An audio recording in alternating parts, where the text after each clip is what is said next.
In today's video, I am going to teach you how to remove Constant Contact logo. To begin, open your email campaign in the editor. This is the main workspace where you can make changes to the content and layout of your email before sending it out. Once the campaign is open, take a moment to look over the design so you can easily find the footer area. The Constant Contact logo is usually placed there as part of the default branding settings.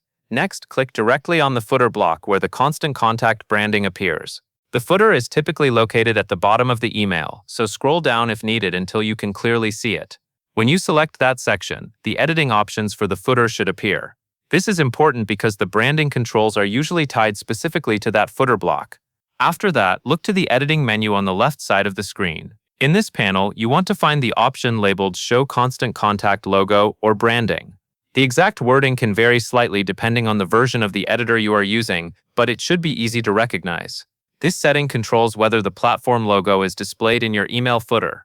Once you find that option, switch the toggle to off if a toggle switch is shown. If your editor uses a checkbox instead, simply uncheck the box. In some cases, you may also be able to click the logo itself and delete it after disabling the branding setting. If that option is available, go ahead and remove it. This gives you a cleaner footer and more control over the final look of your campaign. As you make this change, it is a good idea to quickly review the footer afterward to confirm that the logo is no longer visible.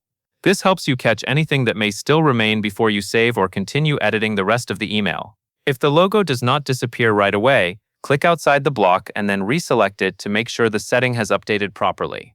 That is the full process. Open the campaign, select the footer block, find the branding control in the left editing panel, and turn it off or remove the logo if the editor allows it. That covers everything you need to know.